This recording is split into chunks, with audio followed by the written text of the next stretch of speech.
Jornadas nacionales de administración. En este caso, el tema que le da nombre a la conferencia Ciudades Inteligentes, una oportunidad para emprender, realmente, a mi juicio, uno de los temas muy interesantes para debatir y para... diría yo, hasta comenzar dentro de la facultad, y estoy presentando de este modo al profesor Omar Quiroga, un ámbito muy amplio de debate y construcción de lo que se conoce como ciudades inteligentes o smart cities, ¿no?, según el término utilizado.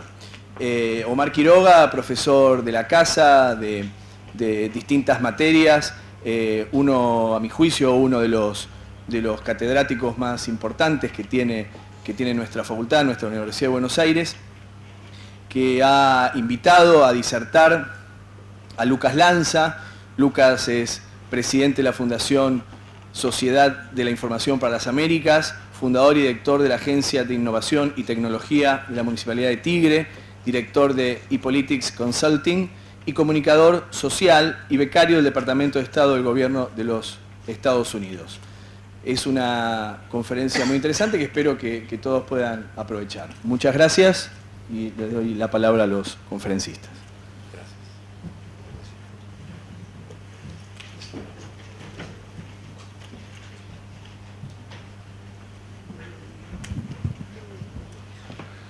Buenos días.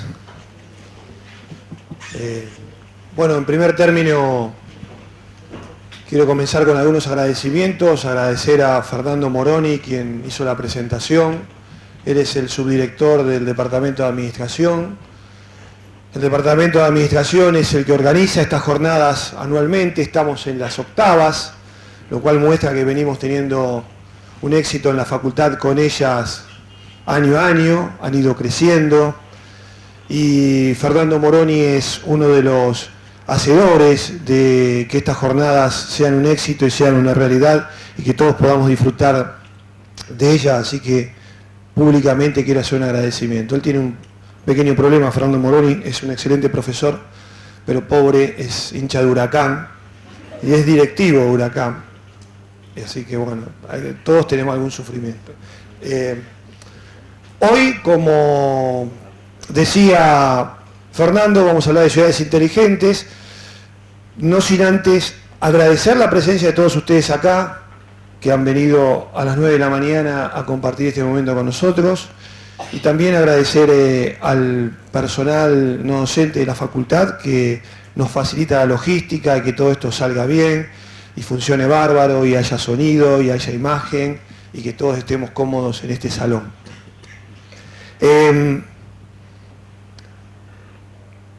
Hablar de ciudades inteligentes, yo voy a superar un poquito lo que es en el programa mi papel de moderador.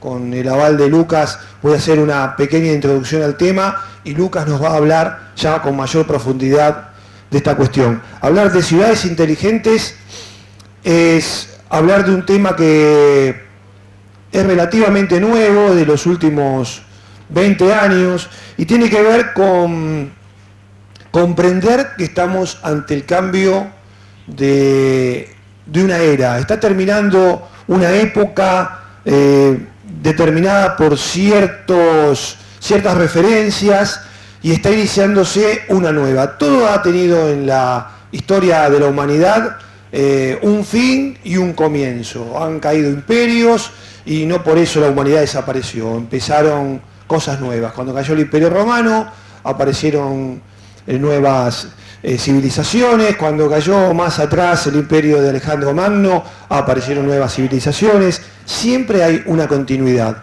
pero siempre hay un salto también. Y estamos en un momento que sin dudas es de salto, en un momento de cambio. Estamos trabados. Ahí fue. Entonces, Esta nueva era está caracterizada por un nuevo entorno que es un entorno muy complejo, donde todo es más volátil, todo es incierto, es complejo, es ambiguo. Yo caracterizo a esta nueva época como un tiempo fundamentalmente de cambio, pero además de mucha velocidad en el cambio. La mayoría de los que me conocen saben que a mí me gustan mucho los deportes, me gusta mucho el fútbol, y siempre he mirado deportes, y el cambio se nota también en los deportes, en la velocidad en que se juegan los deportes. No les voy a hablar de fútbol, porque si no puedo llegar a estar hablando de fútbol y de Racing durante horas, pero no quiero escuchar murmullos, por favor. Pero sí les voy a hablar de las diferencias que había en un partido de tenis en la década del 70 y en los años actuales. Si ustedes ven un partido de Vilas, Borg o Connors, de quién les hablaré, preguntarán. A mí me contaron, yo no había nacido en esa época tampoco, pero vi algunos videos y el juego era mucho más lento de lo que es hoy. Todo hoy es más veloz. ¿No dicen ustedes habitualmente, uy, estamos en septiembre, qué rápido se pasó el año? Vivimos más acelerados. Inclusive hay ahora tendencias que nos hablan de vivir de una manera más slow, más lenta. Entonces, vivimos una época caracterizada por el cambio. Y esos cambios tienen algunos emergentes. Hay algunos cambios estructurales que son los que van a aparecer ahí. Son ellos, exactamente. Hay 10 cambios estructurales, pueden encontrar otros más, pero ahí están quizás los más significativos. Yo voy a hacer un repaso muy veloz, porque yo dije, vamos a hablar de ciudades inteligentes y me metí en el contexto. Pero fíjense que los dos últimos de las tendencias que hemos marcado tienen que ver con las ciudades. La primera quizá también, porque hay un crecimiento de la población que nos lleva a que de los 7.000 millones que somos, que pasamos hace unos meses, pasamos a ser más de 7.000 millones de habitantes en el mundo, estimamos que en el 2050 vamos a ser más o menos más de 9.000 millones de habitantes. Y que va a haber muchos movimientos migratorios, que ya los está habiendo. Para que ustedes tengan en cuenta, hay movimientos migratorios entre países, entre continentes, pero también dentro de un país. En la Argentina hay mucho movimiento migratorio. Un norteamericano, por ejemplo, en promedio se muda cada 7 años. Migra internamente cada 7 años.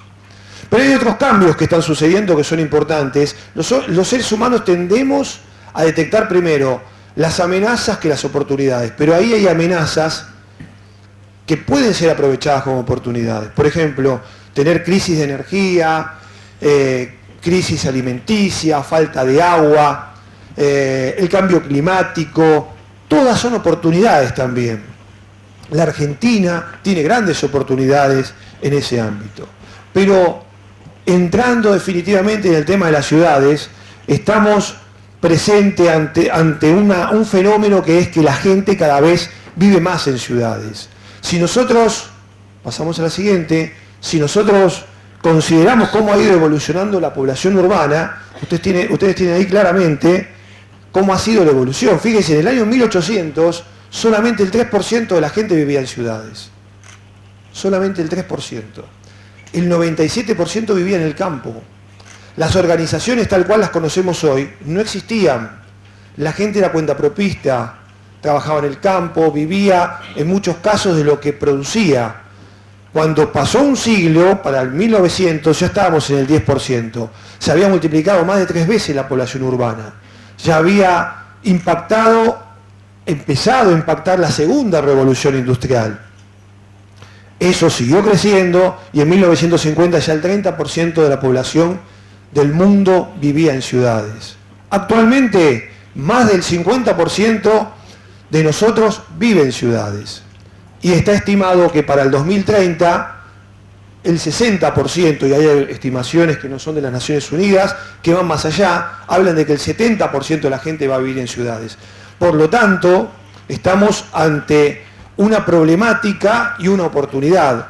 Tenemos el dato cierto de que la gente cada vez va a tender más a concentrarse en las ciudades. Ahora, estos datos son poca cosa si los comparamos con los que vienen. Si nosotros nos preguntamos, a ver, en el mundo occidental, ¿cuánta gente es urbana? ¿Cuánta gente vive en las ciudades? En Estados Unidos, por ejemplo, que es la que sigue, van a tener el dato de que el 82% de las personas viven en ciudades.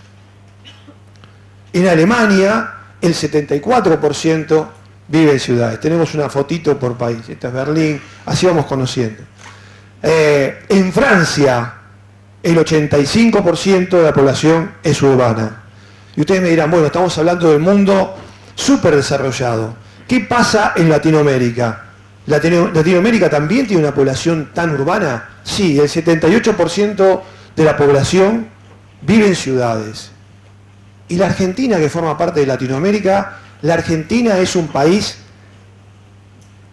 tremendamente urbano. El 92%, y atrás mío voy a decir lo mismo, supongo, muy bien, no me equivoqué en un número, el 92% de la gente vive en ciudades. Los argentinos somos bichos absolutamente urbanos. Todo esto representa una problemática a atender. La gente vive en ciudades, tiende a hacinarse, a vivir en condiciones que no son las mejores, faltan servicios cloacales, falta seguridad, faltan servicios sanitarios, problemáticas que todos nosotros conocemos porque vivimos en el Gran Buenos Aires. Entonces, es necesario comenzar a entender que todo este problema trae aparejada una oportunidad, y esa oportunidad es la que nos mencionaba al presentarnos el amigo Fernando Moroni, que es que tenemos la oportunidad de contar con este modelo de ciudades inteligentes conocido globalmente como Smart Cities. ¿Qué es Smart City? Aparte de ser una oportunidad, es un concepto que tiene algo más de 20 años, que ha ido evolucionando. Sobre el tema, por supuesto, hablará muchísimo más en detalle Lucas, pero el concepto, más o menos para que ustedes lo tengan presente, de qué es una Smart City, qué es una ciudad inteligente, es básicamente saber aplicar, utilizar las tecnologías de la información y de la comunicación para que la gente pueda tener una mejor calidad de vida. Utilizar todos nuestros avances tecnológicos para que la gente pueda vivir mejor. ¿Cómo se puede lograr eso? Aplicando esas tecnologías, todo lo nuevo que estamos generando, de los cuales les va a hablar en detalle Lucas, reitero esto, aplicarlo transversalmente a un conjunto de cuestiones. Les menciono algunas, por ejemplo, aplicar la tecnología para mejorar el suministro y el consumo de energía, porque tenemos crisis de energía, el suministro y la gestión de agua, porque tenemos problemas de agua, mejorar a través de la tecnología la seguridad. De eso Lucas sabe un montón, porque como dijo Fernando al presentarlo, él es fundador y director de la Agencia de Innovación y Tecnología del municipio de Tigre, y ustedes habrán cansado de ver por televisión cómo desde las cámaras siguen las cuestiones de seguridad en el municipio de Tigre. También la aplicación de tecnología en servicios públicos, en mejorar el transporte, en mejorar la movilidad, en hacer una política más transparente de parte de los gobiernos locales, un acceso a la información abierta de parte de los ciudadanos, una participación ciudadana más activa. Todo eso tiene que ver con el concepto Smart City. Y el concepto Smart City implica no salir corriendo a fundar ciudades nuevas que sean Smart Cities o ciudades inteligentes. Podemos crear nuevas ciudades inteligentes, podemos salir a fundar ciudades, pero lo cierto es que tenemos ciudades que existen hace cientos de años y algunas miles de años. Ustedes veían fotos de París, de Berlín, son ciudades que tienen 1000 años algunas. Buenos Aires misma fue fundada en 1580, la segunda fundación de Juan de Garay. Tiene más de 400 años. ¿Podemos convertir una ciudad de Buenos Aires en una ciudad inteligente? Por supuesto que sí. Y para eso hay que seguir algunos pasos. Los pasos son estos que están acá. Yo no me voy a detener en ellos, Ahí dice, por ejemplo, cómo transformarse en una Smart City. No hay un paquete de soluciones para todas las ciudades. Como bien dice ahí, hay que tomar en cuenta que cada ciudad tiene su propia problemática, por lo tanto hay que caracterizar bien cómo es la ciudad sobre la cual vamos a tratar de aplicar un modelo de ciudad inteligente. Tenemos que plantearnos objetivos claros, tenemos que decidir qué tipo de Smart City queremos. Hay ciudades que tienen grandes problemas de energía, hay ciudades que tienen grandes problemas de transporte público, hay ciudades que tienen grandes problemas de seguridad, hay ciudades que tienen problemas de todo tipo. En eso lo tenemos que enfocar. Y una Smart City solo será Smart City si nosotros nos dedicamos a que la gente, no solo los empleados del municipio, del gobierno local, de la ciudad que queremos transformar en ciudad inteligente, estén compenetrados, sino que la gente que vive en la ciudad se compenetre en lo que estamos emprendiendo. Como bien dice ahí, emprender un modelo de Smart City lleva tiempo. Y a veces las gestiones políticas, como esto lleva tiempo, necesariamente ver los resultados de que estamos construyendo una ciudad inteligente, nos van a llevar a que venga otra gestión que quizás se quede con los logros, hace que a veces la política no quiera emprender este tipo de objetivos. Con lo cual nos vemos necesitados de ir fijando metas a las cuales tenemos que ir llegando parcialmente. Puntos de decir, bueno, hemos mejorado esto en el transporte público. Ahora vamos por más, vamos a lograr que aparte del transporte público tengamos mejor seguridad, vamos a avanzar en el proyecto de transparencia de datos hacia la ciudadanía, etcétera, etcétera. Esto lo pasamos, para no extendernos. Y una cuestión que tienen las ciudades inteligentes, que yo no pasé por alto, sino que lo hice a propósito, es que tenemos que entender que, y esto tiene que ver con el título de la charla, que una ciudad inteligente no solo nos puede permitir tener una mejor calidad de vida cotidiana, sino que además una ciudad inteligente, una Smart City, puede facilitar todo lo que es la posibilidad de crecimiento y desarrollo económico de la ciudad. Y por supuesto, la posibilidad de crecimiento y desarrollo económico de sus habitantes. No es lo mismo vivir en determinado lugar del mundo que vivir en otro. Hoy se habla de globalización y es como que, total, estoy hiperconectado, vivir en cualquier lugar del mundo es lo mismo. No es lo mismo. Los lugares que tengan estos entornos que ustedes ven ahí, creatividad, naturaleza, entorno de negocios, un esquema administrativo abierto, participativo, transparente, todas esas ciudades van a concentrar gente con talento, gente con creatividad, gente con capacidad de innovación. Y es ahí donde vamos a encontrar las oportunidades. Hay ejemplos de ciudades que son así, son las que vienen. Por ejemplo, Nueva York tiene el 6,3% de la población, pero genera el 10% del Producto Bruto de Estados Unidos. Es una ciudad tendiente a ser una ciudad inteligente de Nueva York. Hay grandes esfuerzos en hacerlo.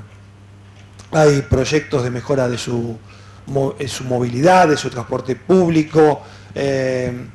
No hay tiempo para ver esto porque no es el objetivo, pero hay cambios en Times Square, hay cambios en los barrios. Es un lugar donde florece la creatividad y la innovación. Por eso el Producto Bruto es mayor que la población que hay en la ciudad. Fíjense, San Pablo, 10% de la población genera el 25% del Producto Bruto de Brasil. Buenos Aires mismo, 30% de la población del país o un poquito más, genera más del 50% del Producto Bruto. Por lo tanto, y para concluir y para darle la palabra a Lucas, pasamos a la siguiente, nos tenemos que preguntar esto. ¿Es importante donde vivimos? Claro que sí, porque determinar dónde nosotros vivimos va a ser lo que nos proponga la consecuencia de qué amigos vamos a tener, qué trabajo vamos a tener, qué acceso a la educación vamos a tener, qué niveles de seguridad vamos a tener, si nuestros ingresos van a ser mejores o peores.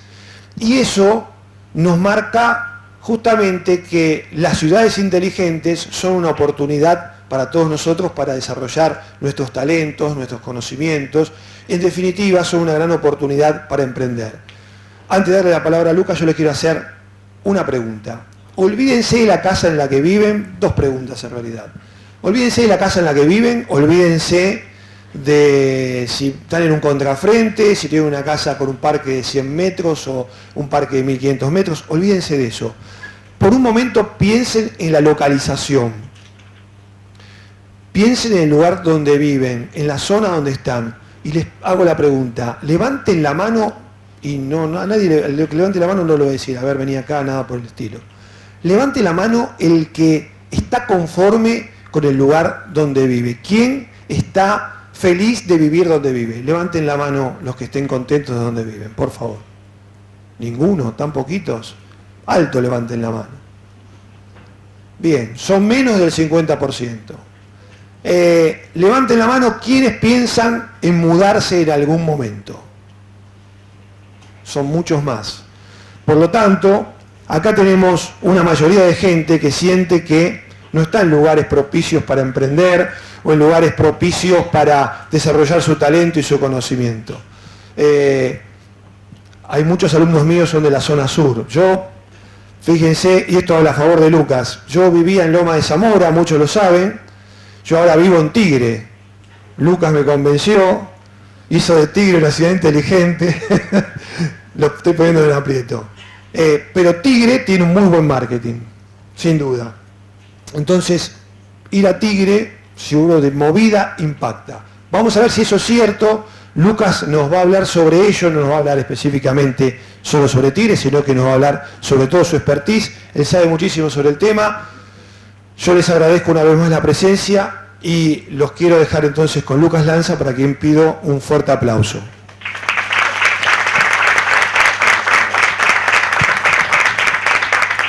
Buen día, gracias Omar, gracias a todos ustedes por estar acá, gracias a la facultad por invitarme.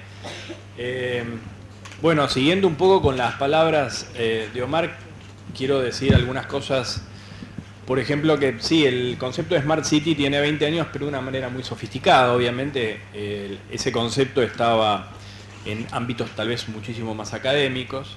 Y hoy se da la situación que muchos venían viendo, tendiente a los problemas que estamos viviendo todos nosotros, en las ciudades y en todos lados prácticamente, porque el problema de la energía es un problema que se da en todos lados. Y el concepto, la necesidad, digamos, del Smart City, por un lado, viene desde la problemática, las tantas problemáticas que se tienen en las ciudades como para poner un lugar, un punto, pero la realidad es que son nuestras vidas, como quieran llamarlo, ¿no? Nuestro mundo, en definitiva, nuestra sociedad, los gobiernos. Pero por otro lado tenemos las oportunidades desde el punto de vista tecnológico, que es la posibilidad realmente de transformar entonces esos que son problemas, y eso la verdad es que, bueno, nosotros los seres humanos por suerte siempre tenemos esa capacidad de innovar, de desarrollarnos, y siempre pasó, antes pasaba cada cientos de años, decenas de años, y hoy pasa de una manera tremendamente veloz, que probablemente dentro de muchos años veamos esos cambios que hoy los vemos tan trascendentales, tan disruptivos.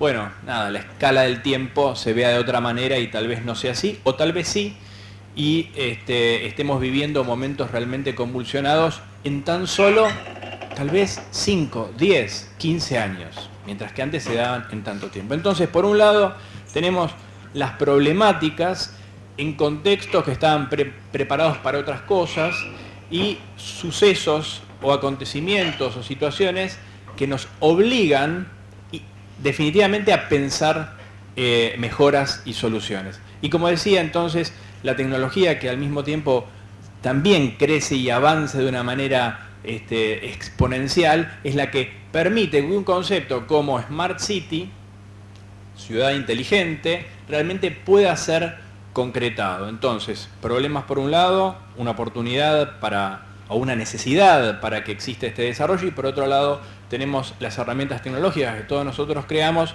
y que de alguna manera también forman parte de la solución. Ahora, hablamos de ciudades inteligentes, como decía recién, para ponerlo en un contexto. Pero la ciudad inteligente en realidad es muchísimo más que solamente las ciudades. Son los gobiernos, son los ciudadanos, ¿no? Es decir, que no nos estamos concentrando solamente en una cuestión urbana, en una cuestión del lugar donde vivimos, sino que tiene que ver con las instituciones, con las personas, y también tiene que ver con las industrias, tiene que ver con los productos, tiene que ver con las cosas, y eso es una de las situaciones que está cambiando hoy la tecnología. La verdad es que no nos queda otra que empezar a ser inteligentes, porque hasta ahora veníamos malgastando la energía, veníamos a veces planificando las cosas de una manera muy cortoplacista, y probablemente cuando tenemos problemas tan grandes nos obligamos a empezar a hacer las cosas un poco más inteligentes. Lo digo casi un poco peyorativamente, pero la realidad es que hoy existen algunas herramientas que nos permiten llevar adelante ese concepto. ¿Y dónde radica este cambio disruptivo, esta posibilidad enorme de generar nuevas cosas y de crear, digamos, estos nuevos contextos y entornos? Bueno, como decía, hay un tema tecnológico que, aunque no quiero transformar esto en algo técnico, sí les va a ustedes de alguna manera, y para ustedes va a ser muy sencillo, porque todos ustedes son al menos millennials, es decir, están en una generación en donde hablarles de tecnología es algo que es de todos los días, no se asustan, tengan en cuenta que cuando yo nací, que fue en el año 1974, durante todos mis primeros años la televisión era blanco y negro, ¿no? Y la realidad es que de la televisión blanco y negro de cuando yo nací a hoy en día, en donde todos ustedes seguramente levanten la mano quien tiene un smartphone. Prácticamente todos tienen un smartphone. Y la realidad es que el concepto de smartphone hace muy pocos años no existía. Hoy hay 100% de capilaridad de teléfonos celulares y en el último semestre el 68% de las ventas de teléfonos celulares fueron smartphones o social phones. Es decir que hasta el teléfono celular tradicional en los próximos 2 o 3 años va a dejar de existir, porque ya hasta las capas más bajas de la sociedad va a empezar a tener un smartphone. Entonces hay conceptos ahí que antes eran, hace muy poco tiempo atrás, casi un tabú vinculado al tema de la conectividad, del acceso a Internet. La verdad que un smartphone y el acceso a Internet es algo totalmente natural. Es algo que, por más que uno lo tenga en su casa, uno pasa por un café en la esquina de la facultad y puede acceder a una red social a través de Internet. Por lo tanto, el concepto de la conectividad ya deja de ser incluso hasta un problema. Pero volvamos a este tema que, como decía, no quiero que sea tecnológico desde el punto de vista de lo técnico, sino de cuáles son para mí, estos 3 ejes grandes que hacen que las cosas se transformen de una manera tremenda. Por un lado, lo que es la data o la información, los datos, la cantidad de datos, digamos, que existen hoy por todos lados, digamos, todo transformado, todo digitalizado, por lo tanto, cosas que antes no eran digitales, ahora son digitales. Y acá fíjense que en los últimos tiempos el concepto de Smart City, que a pesar de tener 20 años en ámbitos más académicos, el concepto de Smart City recién hace muy poquitos años empieza a estar, digamos, de una manera más coloquial en la industria, en ámbitos académicos. De hecho, si esta misma charla hubiese sido hace 5 años atrás, se hubiese llamado ciudades digitales. De hecho, siguen habiendo un montón de foros en donde se habla de ciudades digitales. Y hace un poquito tiempo atrás, o sea, 10 años atrás, por ejemplo, se hablaba de ciudades electrónicas o se hablaba de gobierno electrónico. Y hace muy poquitito tiempo atrás, tal vez 20 años atrás, se hablaba de la modernización. Y hoy en día existen gobiernos locales, que tienen áreas que se llaman modernización del Estado. Entonces vos te preguntas hoy, ¿cómo modernizar el Estado si la modernidad? A ver, no entiendo. Tengo un problema de fechas, es decir, modernización significa que mi gobierno está por debajo de la modernización, es decir, que yo lo tengo que llevar, estamos debajo de la lona, te lo tengo que llevar al menos a la lona, digamos. Y el concepto de lo inteligente tiene que ver con la innovación, de ir mucho más allá. Es decir, no solamente llegar a la modernización. Y obviamente hablar de digitales, de gobierno electrónico, gobierno digital, o de ciudades electrónicas, ciudades digitales, también es una obviedad. Porque, de nuevo, con todos conectados, o prácticamente todos conectados, hablar de la digitalización es algo que no tiene sentido. Obviamente, menos a ustedes, digamos. Obviamente que hay gente que todavía dice, bueno, yo no sé si entrar a la computadora, a ver si la rompo, ¿no? Todavía tenemos personas que pueden pensar así. Yo creo que no, creo que eso es una barrera, digamos, muy simple para atravesar, pero todavía hay una resistencia muy importante, tal vez no tanto en las personas, pero sí en las instituciones. Entonces, la modernización, hace muy poco tiempo atrás, casi ayer nomás, hablar de ciudades digitales, ya todo eso resultó una novedad y hoy empezamos a hablar de ciudades inteligentes. ¿Por qué? Porque la digitalización ya es un commodity, es un común, y con la digitalización viene esta enorme gestión de data.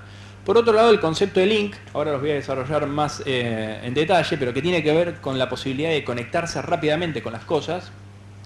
Y el otro concepto es el de la ubicuidad, es de que todo esto esté en la palma de la mano, en donde uno lo necesita. No en un lugar, sino que está en todos lados, ¿no? El concepto de la ubicuidad.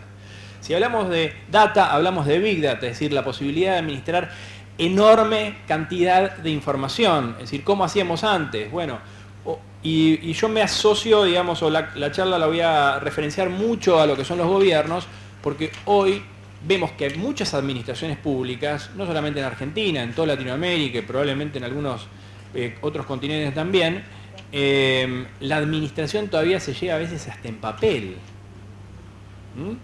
Es decir, hay procesos que pueden perfectamente ser sistematizados, pueden gestionarse la información de una manera más ordenada, pero pese a eso es llevada solamente a través de el tradicional cuadernito. Y las cosas cambiaron muchísimo, ¿no? Es decir, la tecnología facilita que estas cosas ocurran. Fíjense esta imagen que tengo atrás, una imagen del año 56, en donde están tratando de subir una computadora, una memoria de una computadora, un avión, y necesitan para eso una grúa, ¿no? Y ven una foto del año 2005, poquitos años atrás, en donde en la yema de un dedo tienen 128 megabytes de información, o pueden almacenar en un dispositivo, una SIM card, un microchip, 128 megas de información, pero hoy en ese mismo tamaño podemos almacenar más de 128 gigas, es decir que la posibilidad de almacenar la información casi se transformó en algo tremendamente barato y muy chico. Es decir, la portabilidad, por ejemplo, es una de los atributos. Entonces, por un lado, cuando hablamos de data, hablamos de la gestión de enorme cantidad de información, impensable la cantidad de información que hoy tenemos la posibilidad de procesar. Procesar además, guardar por un lado, procesar, que esté en red, es decir, que todo esto no necesariamente tiene que estar en un data center, en un lugar específico, sino que todas las cosas entre sí se pueden conectar, es decir, que la información no necesariamente tiene que estar centralizada y que todo esto puede ocurrir en tiempo real. Imagínense todo lo que puede pasar, en realidad todo lo que ya está pasando, gracias a la gestión de enorme cantidad de información. Una de las cosas que puede pasar es que en determinadas industrias, en determinados contextos, pueden haber situaciones predictivas. ¿Qué significa esto? Significa que ante determinados patrones de conducta, ante determinada información histórica, hay determinadas situaciones que pueden sistematizarse y automatizarse a partir de modelos que son analizados por, bueno, justamente esta gran cantidad de información, y eso permite entonces tener alertas tempranas sobre determinadas situaciones que, bueno, en definitiva nos pueden llegar a mejorar la calidad de vida. Ni les cuento vinculado a lo que tiene que ver con la industria o las industrias del consumo, ¿no? Los productos que hoy se desarrollan, se conciben a partir del análisis de información. Y un ejemplo que no tiene nada que ver tal vez puntualmente con la tecnología ni con las ciudades, y que tiene que ver con la industria cultural del cine. Ustedes saben que Netflix, que últimamente es muy popular, ¿no? Es una forma, digamos, de acceder a la televisión, a las series de televisión, a los videos, digo. Yo todavía no soy millennial, ¿no? Pero a las películas. Tiene una serie que se llama House of Cards, que es propia, digamos, de Netflix, y que fue construida, fue diseñada a partir del análisis del consumo de todos sus usuarios. Es decir, no es que un director o un autor escribió un libro y que ese libro lo agarró un guionista y ese guionista con un director y un productor lo adaptaron a una serie o una película. No, la concepción absoluta, desde los actores, la trama, la historia en su conjunto, fue diseñada como un producto comercial en base a los gustos y necesidades de consumo que tenían sus propios clientes, en base al análisis de lo que ya habían consumido, ¿no? Fíjense cómo el producto se termina adaptando puntualmente a esa necesidad. Y es más, el acceso a la información tan rápido hace que entre capítulo y capítulo, en algunos casos, no en este caso puntualmente porque toda la serie se desarrolla y después se entrega de una manera al mismo tiempo todos los capítulos, pero hay muchos capítulos en las series o en las series de todos los días norteamericanas, puntualmente, que entre capítulo y capítulo hay modificaciones a partir del análisis de percepción del capítulo anterior. Es decir, si a la gente le gustó o no, cómo viene la trama, la actuación de determinada persona, y en base a eso hay modificaciones del próximo capítulo, es decir, no están ni siquiera escritos los guiones. Entonces, todo esto sucede de una manera muy rápida justamente a través de la gestión de la información. Se planifica menos, pero también se planifica con más información, ¿no? Es decir, hoy tenemos la posibilidad de tener datos que gracias a la conjunción, a la interacción, a la convergencia de los mismos y al análisis a través de modelos particulares nos permiten tener conocimiento, es decir, nos transforma un poco el concepto de la inteligencia, es decir, ¿qué significa inteligencia? ¿Tener información? No, es usar esa información para cosas que nos benefician, para productos y servicios que son mejores, para una toma de decisiones mejores. Entonces, en realidad, tal vez en algunos sentidos parece que planificamos menos, pero también hoy en día podemos planificar de una manera mucho más seria y mucho más, no digo seria, sino que soportada sobre información que tiene tal vez mucho más valor que antes. Sobre la experimentación. También, yo siempre digo que muchas decisiones dentro del gobierno, a veces, puntualmente hablando en los ámbitos en los que uno se encuentra, que tiene que ver con la modificación de las políticas públicas para la transformación, digamos, de cuestiones de la sociedad en sí misma, de la ciudad, etcétera, se toman según la hipótesis de los 5 dígitos oscilantes, ¿viste? Parece alguna cuestión técnica, ¿no? Pero me parece vamos por acá, ¿no? Es decir, es como simplemente es una percepción que no está asociada a datos o información que puede ser más contundente.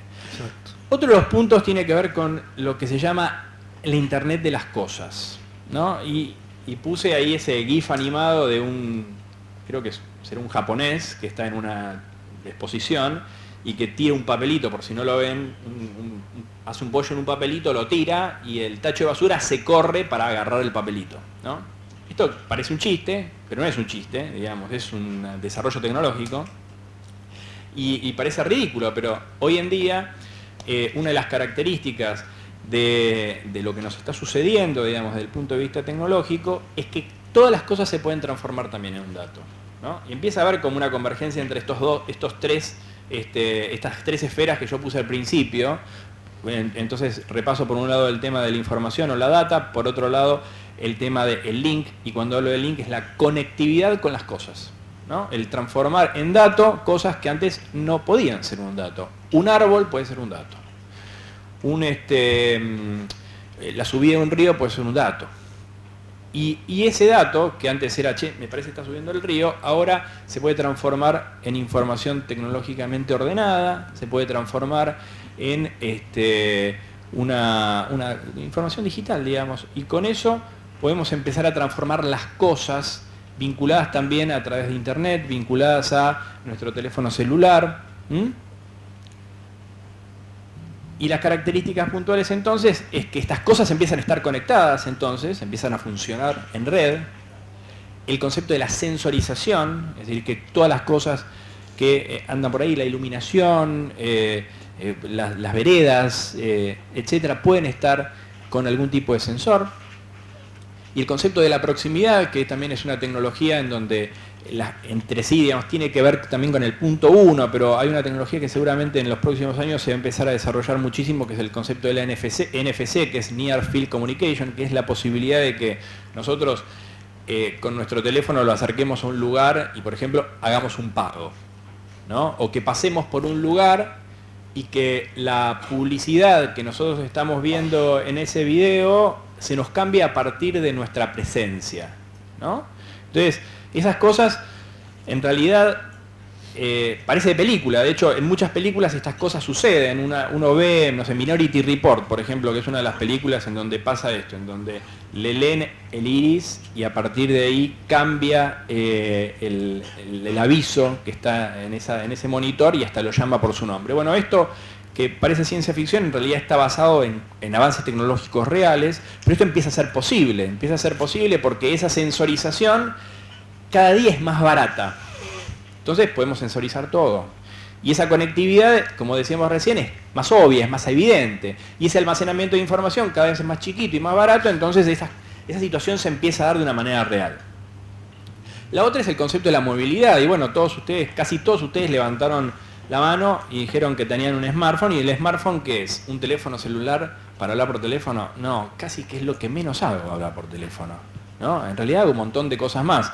Y en la imagen esta tenemos por un lado, parece como una tablet ahí medio vieja de Apple, una cámara, que sí, eso es una cámara así tan grande, una cámara de video, una computadora, un reloj, no sé, una cámara de fotos, un Walkman, incluso un teléfono celular y alguna cosa más que no distingo en ese momento, pero y todo eso, y seguramente mucho más, y ahora vamos a ver qué significa mucho más, está acá. Es decir, nosotros lo vemos desde el punto de vista del hardware, es decir, todo ese hardware que hace muy poco tiempo atrás estaba todo distribuido en diferentes dispositivos, hoy está solamente en uno, ¿no? Y esto que para nosotros ya es tan común, que está solamente en uno, empieza a tener ahora un salto cualitativo que tiene que ver con el concepto de las apps, las aplicaciones. Es decir, y ahora todo esto, ¿para qué? ¿No? Bueno, las aplicaciones que uno empieza a tener. Y en definitiva hoy, las aplicaciones terminan siendo el diferencial del hardware. El hardware termina siendo también un commodity. Es decir, entre un hardware y el otro puede haber que la diferencia tenga la pantalla un poquitito más grande, un poco más chica, que sea más finito, más liviano, que tenga un poco más de batería, que tenga un poco más de memoria. Pero lo más importante es qué aplicación yo puedo tener. Es decir, si esta aplicación puede estar solamente acá. De hecho, fíjense que muchos carteles últimamente de venta de celulares, en vez de decir mi teléfono es más chiquito, mi teléfono es más potente, tiene una imagen más grande, es tu teléfono puede tener Angry Birds, digamos. Y la publicidad era de un jueguito que en realidad todo el mundo se lo puede bajar gratis y en cualquier dispositivo, pero había un diferencial que era el contenido, ¿no? Lo que tenía el dispositivo, eso adentro, y no nada que ver con el hardware. Entonces, hoy en día, esta situación de movilidad, en donde todo lo tenemos de manera ubicua en la palma de nuestra mano, para ir a la tercera de las esferas, hace que todo esté online, obviamente que sea mobile, que esté en nuestro bolsillo, en nuestra mano, y que sea multicanal, es decir, todos los canales de comunicación que antes estaban diferenciados, hoy en día pueden estar en un solo lugar. Y uno, si manda un mensaje de texto, un chat, si lo hace por la red social, etcétera, todo, pero pasa, digamos, es mucho más fácil de que eso ocurra, ¿no? Y después todo esto se empieza a conectar, ¿no? Pero, a ver, entonces Lucas, hablamos de ciudades inteligentes, hablamos de la tecnología, ¿y nosotros qué, digamos? ¿Dónde estamos en todo eso? Yo creo que esto es una tremenda oportunidad para emprender. Y esta es la parte como que más me gusta y que de alguna forma uno piensa lo que se puede hacer y empieza a unir todas estas cosas que se pueden hacer y empieza, digamos, no solamente la cuestión creativa, sino la oportunidad de generar nuevas industrias, nuevos negocios, nuevos emprendimientos de desarrollo de todo punto de vista. ¿Y por qué, digamos? En primer lugar, porque hay un nuevo escenario. Ese nuevo escenario que está definido a partir de esta necesidad de las problemáticas Y está también el escenario de las oportunidades tecnológicas. Es decir, todo esto abre un tremendo escenario para hacer nuevas cosas, que hace, reitero, muy poco tiempo atrás solamente tenían que ver con la ciencia ficción, o ni siquiera, porque ni se nos ocurría, pero la asociación entre estas oportunidades tecnológicas da una nueva oportunidad para el desarrollo de nuevas industrias, nuevos emprendimientos, nuevos productos. Fíjense solamente, si vemos una imagen de una ciudad, para volver al eje de la ciudad, que cada uno de los puntos que podemos encontrar en la ciudad, ya sea desde la bicisenda hasta el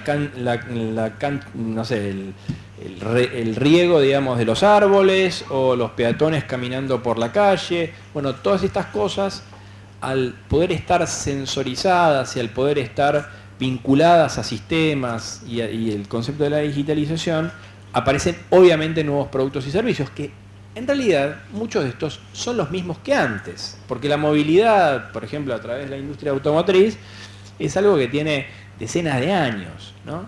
Ahora, con estas nuevas posibilidades tecnológicas, existen valores agregados que permiten que cualquiera de nosotros, y reitero, cualquiera de nosotros, no estamos hablando de grandes industrias, puedan desarrollar productos sobre estas capas ya existentes. Pero en definitiva, en todos lados, en todos los lugares, hay una oportunidad para generar nuevos emprendimientos. También tenemos hoy nuevas herramientas.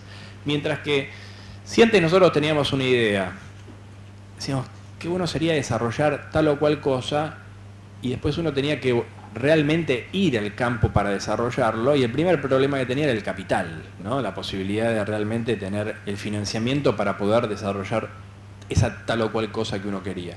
Pero hoy en día tenemos herramientas que pueden estar muy, muy cerca de nuestra mano. Es decir, y ahora voy a ir a algunos ejemplos que parecen mentira, pero la realidad es que están construidos, desarrollados y comercializados con muy poco capital, o con capital incluso hasta colaborativo. ¿Qué significa esto? Que hoy existen portales en internet, como uno que se llama Kickstarter, en donde uno puede tener una idea, sube su video con su plan de negocios, con su prototipo, y ya la gente que consume ese sitio de a poco puede ir financiando los proyectos, y uno puede ver que hay un montón de emprendedores que tuvieron una idea y que el financiamiento fue un financiamiento colaborativo, es decir, el concepto del crowdfunding, ¿no? Es decir, basado en el financiamiento de la multitud, digamos, que consume de alguna manera el acceso a Internet. Entonces existe la herramienta del financiamiento, que es nueva, porque antes teníamos que ir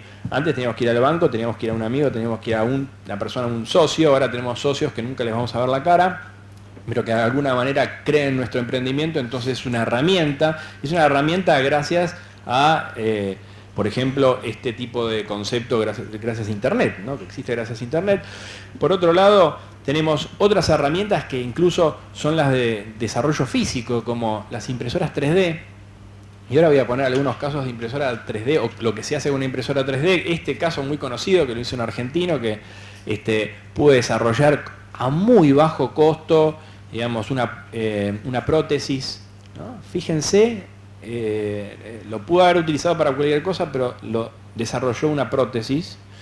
Y como desarrolló una cosa muy interesante, a 5 cuadras de acá uno puede ir a Staples, que es una esquina de, creo que de Pueyrredón y Santa Fe, y uno va con un pendrive y dice, ¿me imprimís esto?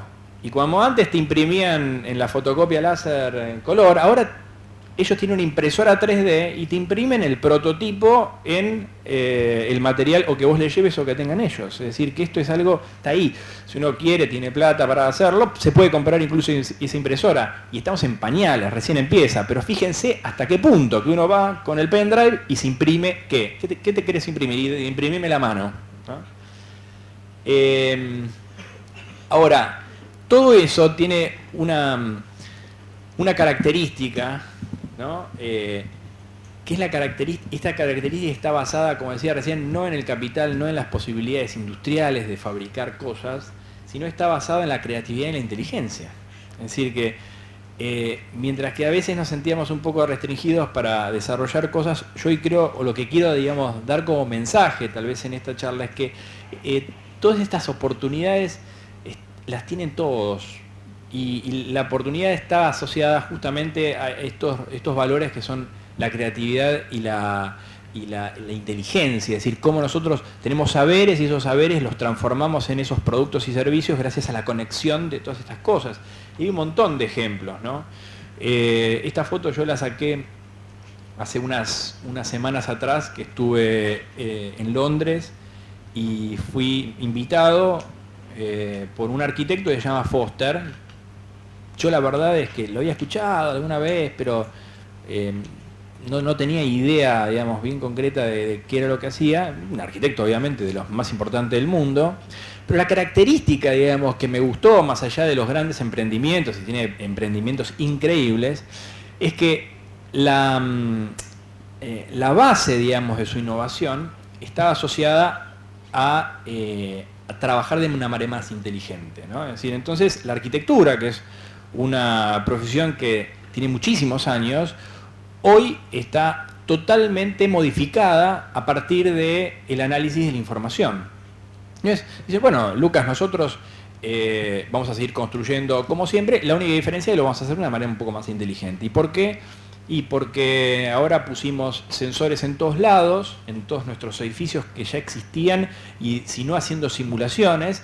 Entonces, en base a dónde uno se para, dónde uno camina, el calor que irradia, dependiendo del momento del día, dependiendo cómo le pegue el viento, a partir de toda esa información que hasta hace 10 años nosotros no teníamos, vamos a construir todas nuestras cosas, ¿no? Es decir, fíjense cómo me fui a una industria en particular que tiene que ver con el desarrollo incluso de las urbes, y que en base a la información que fue captando de los diferentes lugares, este abordaje creativo e inteligente sobre lo que ya hacían, hace que esta persona tenga... Bueno, me puse la selfie ahí con él, digamos, como para decir, yo estuve ahí. Nunca me saco una selfie, pero esta vez la saqué porque me impactó, por un lado, el estudio que tiene, que es el que ven, digamos, ahí a la izquierda, y por otro lado, un tipo brillante, creativo, con este nuevo abordaje, digamos, de lo que es algo muy tradicional, que es la arquitectura. Pero lo que más me llamó la atención, y esto lo voy a asociar con lo que vimos hace un ratito, es que además de estar construyendo lo que va a ser el campus de Apple, digamos, que es donde que en este momento ya se empezó la construcción hace unas semanas atrás, o en realidad hace unos meses atrás, pero que lo contrataron a él para hacer esta usina seguramente de muchísima creación e innovación tecnológica, que hoy ya vivimos, pero me imagino que cuando tengan ese contexto los trabajadores van a estar mucho más creativos, pues alucinante el proyecto. Me sorprendió muchísimo este proyecto, que él está con la idea, que en realidad no es una idea, sino que para él es una realidad, que es construir en la Luna, ¿no? Y lo que más me llamó la atención es, Lucas, mira, para construirla en la Luna yo ya tengo todo. Lo único que necesito es que la NASA me lleve a la Luna, ¿no? Obviamente que ya está planificado, ya está financiado, dentro de unos años esto va a ser posible, pero me dice, mira, nosotros analizamos lo siguiente. Con información nos dimos cuenta que lo único que teníamos que llevar a la Luna es una impresora 3D. Claro, una impresora 3D muy grande. Y pegamento. Va a construir con una impresora 3D y pegamento. Y las impresoras 3D no son tractores, grúas, ¿no? Vamos a agarrar el polvo, ya lo tienen, los prototipos los tienen hechos, ¿no? Vamos a agarrar el polvo de la Luna, lo mezclamos con este pegamento, hacemos esta masa enorme, digamos, de material que es muy resistente, y además estudiamos que la mejor estructura para poder construir es muy similar a la que nosotros tenemos adentro de nuestros huesos. Es decir, esa estructura que es flexible, pero al mismo tiempo es muy fuerte. Bueno, de la misma manera van a ser, entre comillas, los nuevos ladrillos que van a formar parte de esto. ¿Y cómo se genera esto? Bueno, una vez que tengamos esta mezcla entre el polvo de la Luna, el pegamento, la estructura esta de impresora 3D, va a imprimir hasta dejar hecho esta estructura que va a ser mucho más resistente, obviamente, a la luz solar, a la posibilidad de que los meteoritos caigan, etcétera, etcétera. Es decir, que el tipo con una impresora 3D parece un reduccionismo, pero en realidad es así. Vimos la impresora, que tiene ya en una escala un poco más chica, pero tiene ya esto construido de una manera más pequeña. Lo único que está esperando es llevarla a la Luna. Ahora, no necesitamos ser Foster para tener estos desarrollos, porque hoy en día cualquiera de ustedes, y hay muchas universidades y muchas escuelas que ya están empezando a dar clase de código, pueden empezar a desarrollar software, que no es algo nuevo, pero que se está dando algo bastante similar a lo que se daba hace algunos años atrás, que fue el auge de las .com. No sé si ustedes se acuerdan, hace 20 años atrás, en realidad casi 20 años atrás, en donde a raíz del auge de Internet todos empezaron a desarrollar portales en Internet. Claro, todavía no había una industria madura, no había una gran penetración de Internet. De hecho, acá en la Argentina se empezó a comercializar Internet en el año 1994, hace 20 años atrás. Parece una eternidad, obviamente que el acceso a Internet en aquel momento era totalmente distinto. Voy a fijar. Pero todavía no había ese volumen de gente que haga que la industria de las .com sea una industria importante, por eso cayeron y fue un desastre económico tremendo. Pero hoy en día se está dando algo bastante parecido, probablemente, como decía, con mucho más base en cuestiones sólidas, que es el desarrollo de aplicaciones móviles, ¿no? Hay un montón de pequeñas empresas que, juntando algunas ideas y con desarrollos tecnológicos muy sencillos, están haciendo grandes empresas, ¿no? Y que gracias a la cantidad de aplicaciones o la cantidad de smartphones que hoy tenemos conectados a Internet, eso pueden ser grandes empresas. Entonces, la industria del software es algo que está cambiando muchísimo también a raíz del concepto de lo inteligente y los productos hacia las ciudades, gobiernos, productos inteligentes, que está creciendo mucho, que está a la mano, al alcance de muchos emprendedores. Por lo general, las empresas de software y de aplicaciones móviles están fundadas por promedio de jóvenes de no más de 25 años. La otra son las industrias tradicionales, es decir, la modificación de las industrias tradicionales. El concepto o estos tres datos que yo les di, estos tres pilares, modifican también estas industrias tradicionales, y es ahí donde existe una enorme oportunidad. Y fíjense lo que pasa con la industria automotriz.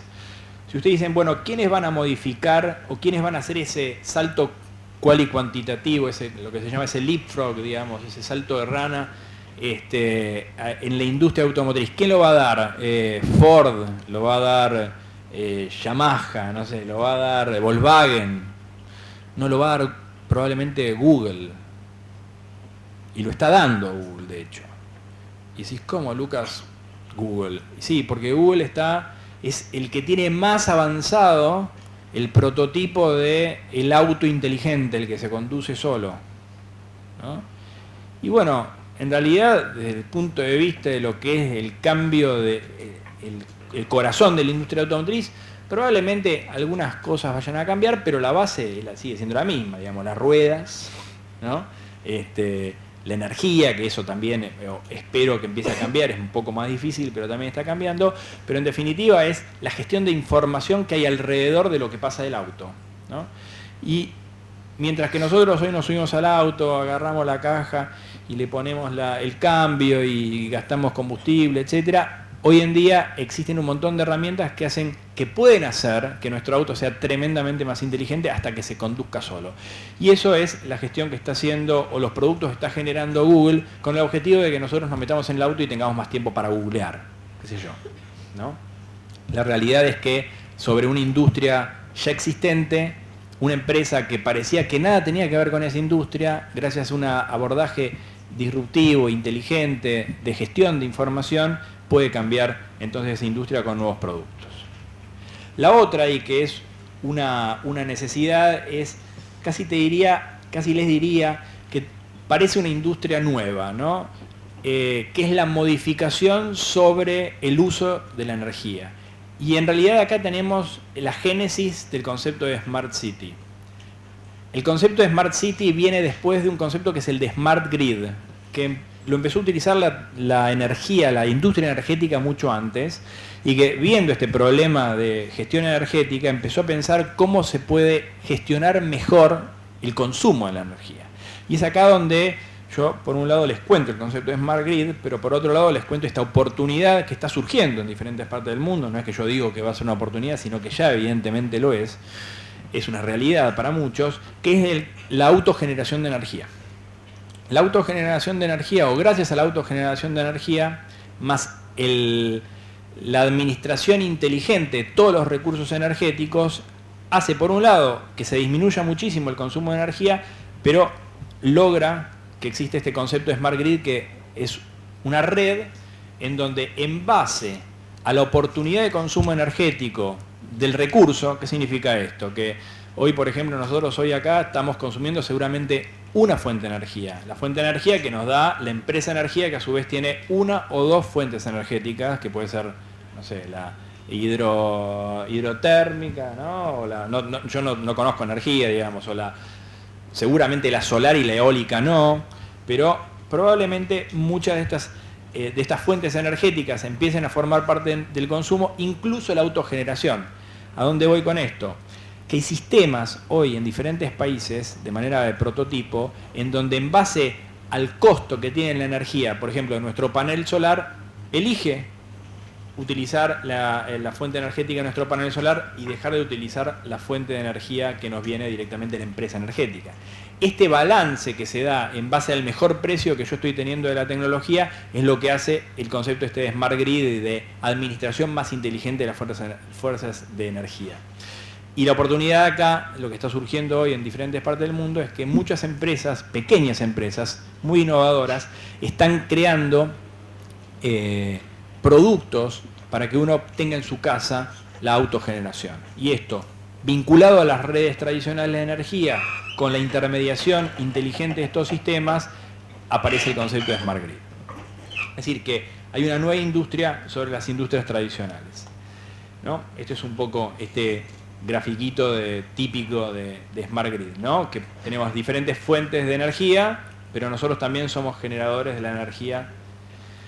Bueno, y la otra, y casi para ir terminando con esta parte de la charla, es lo que yo llamo el futuro en el garage, que no es nuevo, porque muchas de las grandes empresas de tecnología fueron creadas en el garage, pero esta tecnología, yo diría que me saca, digamos, de lo que yo venía pensando de las posibilidades que tenemos. Esto es un satélite, un nanosatélite, un satélite muy chico, no pesa más de 2 kilos, que fue diseñado y desarrollado por argentinos, acá muy cerca, con materiales que, no digo que se consiguen en la ferretería, ellos casi que dicen una cosa así, pero que son muy fáciles de conseguir.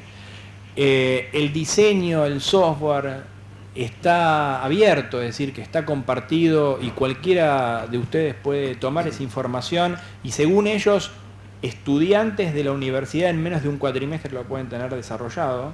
Este satélite ya fue puesto en órbita, y lo más interesante es que mientras que se ponía en órbita estaban todos festejando como lo ven atrás, y no en los centros de operaciones de la NASA, ¿no? Como uno imagina, fue lanzado desde China. Pero vean que están todos, me causaba gracia porque vi una foto, yo no estuve porque no los conozco además, solamente lo que leía de esto, pero me causaba gracia como tenían el proyector puesto, creo que era una caja de archivos, ¿no? Tenía el proyector mientras que estaban viendo cómo era el momento del lanzamiento del satélite que ellos habían desarrollado. Pero ¿qué quiero decir con todo esto? Que hasta un satélite puede ser desarrollado por un conjunto de jóvenes que se juntan y son capaces de ponerlo en órbita, ¿no? De nuevo, no estoy hablando de ciencia ficción, estoy hablando de una realidad. Y como eso, pueden haber otros desarrollos, ¿no? Yo acá en mi mano, obviamente no lo van a llegar a ver, pero fíjense qué chiquitito. Esto es un nanorobot, es un dron, ¿no? Es un cuadricóptero, tiene 4 hélices. Esto lo podría encender, no lo voy a hacer porque seguramente se me va a caer, pero lo puedo controlar desde mi teléfono. Puedo hacer que vuele hasta allá y que venga. Y esto puede estar diseñado, obviamente, por personas que salen de la universidad sin ningún problema, con datos abiertos que pudieron bajar de internet, pudieron imprimirlo en una impresora 3D, incluso el sistema integrado que está acá, y el software lo pudieron desarrollar seguramente a través de tecnologías que también están disponibles en internet. Es decir, que esto no lo fabricó una tremenda empresa de tecnología, sino que lo diseñó, lo produjo, lo elaboró y lo puso en el mercado un conjunto de jóvenes. Bueno, les voy a contar un poco lo que fue mi experiencia y cómo estas cosas de las que venimos hablando fueron implementadas de alguna manera en donde yo tuve la oportunidad de estar, ¿no? Que es la Municipalidad de Tigre. Hace unos años atrás empezamos a desarrollar cosas en la municipalidad, como lo veníamos haciendo en otras municipalidades o en otros gobiernos provinciales también, desde el ámbito privado. En ese contexto conocí a muchas personas que hoy están dirigiendo, son alcaldes, son intendentes, son gobernadores de estos lugares donde trabajamos. Uno de ellos, Sergio Massa, me invita a que pensemos esto desde un lado más innovador, y ahí es donde se crea a fines del 2011 la Agencia de Innovación y Tecnología en la Municipalidad de Tigre, y desde ahí empezamos a, de alguna manera, transformar ese espacio en un laboratorio de mejora de políticas públicas, en donde la tecnología tenía mucho que ver. Una de las cosas que son muy conocidas por todos es las tecnologías aplicadas a la seguridad, y no solamente lo que tiene que ver con las cámaras de vigilancia, sino que fue el primer municipio e incluso la primera provincia, el primer ámbito de control de seguridad que implementa un sistema multicanal de recepción de emergencias, justamente a través de tecnología, mientras que en la mayoría de las provincias, no, en todas las provincias concretamente, existe el 911 o el 101, que es el número de teléfono al cual uno tiene que llamar en el caso de una emergencia. En el caso de la Municipalidad de Tigre, con un abordaje multicanal, se decidió incorporar botones de pánico en las casas, botones de pánico a personas que tenían problemas de violencia doméstica, botones de pánico en todo el transporte público, la generación de botones de pánico. Cuando digo botones de pánico es tener la posibilidad de alertar sobre un problema que puede estar en la vía pública, en tu casa, en tu escuela, en diferentes lugares, para que rápidamente venga acuda, digamos, la policía o quien tenga que acudir para resolver ese problema, que es uno de los principales problemas a la hora de atender una emergencia. Es decir, saber dónde pasa, saber cuándo pasa, saberlo rápido para poder administrar los recursos. La posibilidad de tener aplicaciones móviles de botones de pánico, utilizar las redes sociales para también generar reportes, y todo eso en un centro de operaciones en donde no solamente se gestiona lo que es la CUDA, digamos, de la policía, sino que además se han incorporado sensores en los ríos, con estaciones meteorológicas también. Entonces hoy en día se puede saber en Tigre si está creciendo el río por un lado y por otro lado hay viento sur, entonces ya se sabe que va a haber una zona inundable, y automáticamente Defensa Civil manda un mensaje de texto a la población que está ahí diciendo que o no saque la basura, que es uno de los problemas por lo general importantes a la hora de la generación de las inundaciones, y por otro lado alertar que esto puede llegar a suceder, ¿no? Entonces esta combinación inteligente entre los sensores, entre la multicanalización y la gestión inteligente de información, es algo que hoy la mayoría de los municipios obviamente podría empezar a gestionar, y al mismo tiempo, bueno, Tigre de una manera innovadora fueron los primeros en empezar a hacerlo. Esto sigue innovando, y en prototipo está la posibilidad de utilizar Google Glass, que todavía no se vende, sigue siendo un prototipo en la industria, pero seguramente a fin de año va a salir a la venta. Pero integrado a este sistema de alerta, se está dando la posibilidad, o se va a dar la posibilidad, cuando ya está, reitero, está funcionando de manera prototipo, pero entre el prototipo y la realidad tiene que ver con comprar más Google Glass, pero la posibilidad de que ya sea la persona que está manejando una moto o quien está incluso con una bicicleta haciendo una patrulla, hay patrullas del centro de emergencia de Tigre, tenga la posibilidad de tener este Google Glass, y que directamente en su visor que tiene, digamos, en el anteojo, pueda saber qué está pasando, dónde está pasando, con el mapa de cómo llegar al lugar, gracias a este sistema que está mandando la información de manera online a través de un dispositivo que, bueno, seguramente en los próximos años cada día va a ser más popular y al mismo tiempo va a ser más económico. Y una de las cosas, digamos, que fue muy llamativa y que se presentó también hace ya un par de años es la de los drones. Fue la primer municipalidad en tener robots no tripulados o helicópteros no tripulados manejados directamente desde la central para poder controlar cuestiones de seguridad, ¿no? Con cámaras de vigilancia, con la posibilidad de tener el control vía GPS, es decir, poder marcar en un mapa los puntos donde tiene que recorrer este dron y que directamente pueda hacer ese recorrido sin un control de una persona que lo esté manejando, es decir, el dron subiendo a determinada altura y posicionándose en determinados puntos para que una persona desde la central pueda ir controlando la cámara y ir viendo lo que pasa, ¿no? Esto permitió que se hagan allanamientos, se permitió, digamos, acceder a lugares en donde habían accidentes, en donde no se podía acceder de una manera sencilla, ¿no? Pero fue entonces la primera municipalidad en incorporar esta tecnología ya hace un par de años. Y termino mostrándoles justamente el video que nosotros hicimos sobre esta nueva tecnología.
Muchas gracias.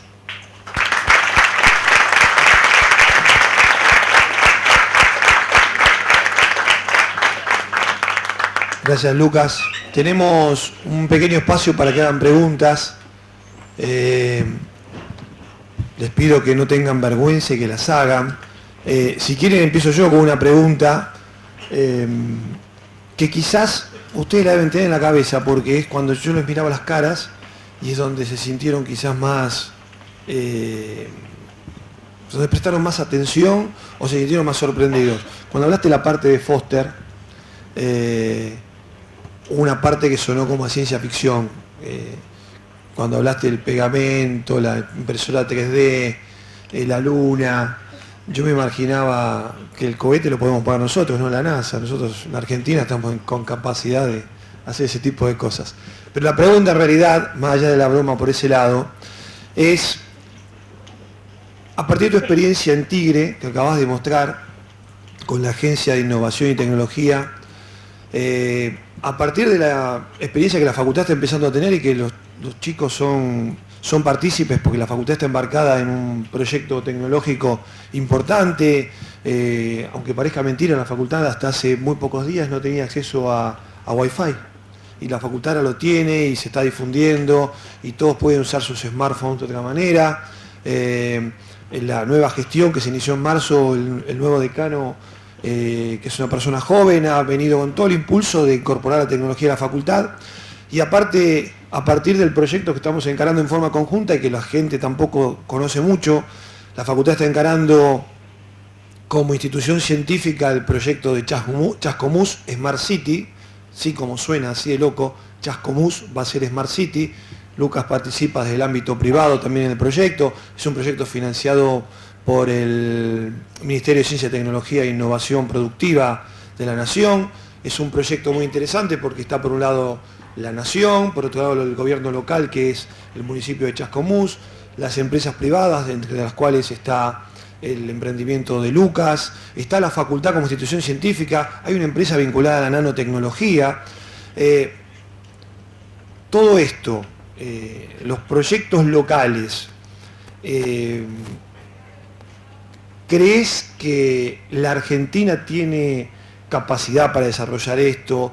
Que los que están acá presentes, que son jóvenes, estudiantes de ciencias económicas, van a poder disfrutar en la Argentina de la posibilidad de emprender en el marco de todo esto que contaste? ¿Es posible que esto de Foster o el intermedio entre lo que hacemos nosotros acá en Tigre, lo que vamos a emprender en Chascomús, etcétera, el intermedio entre Foster y eso, es posible y que ellos van a tener la posibilidad de avanzar en esa materia?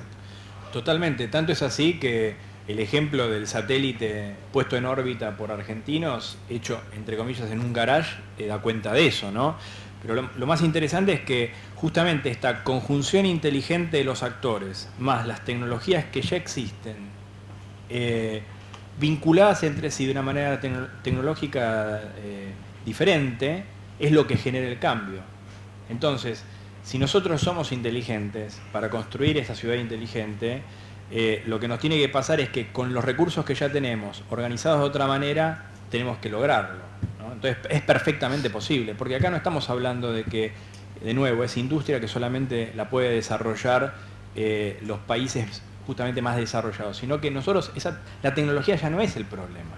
Es como de manera inteligente se aplica esa tecnología, se une entre sí esa tecnología, y eso es lo que va a generar la diferencia. Exacto. Bueno, lo que dices es cierto, y en la Argentina, por ejemplo, tenemos a la única empresa que desarrolla nanotecnología en Sudamérica.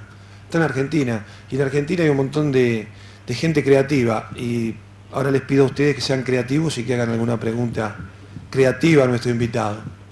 ¿Alguno que quiera preguntar algo? Son gente muy tímida. Guardan la creatividad para su casa. ¿Nadie?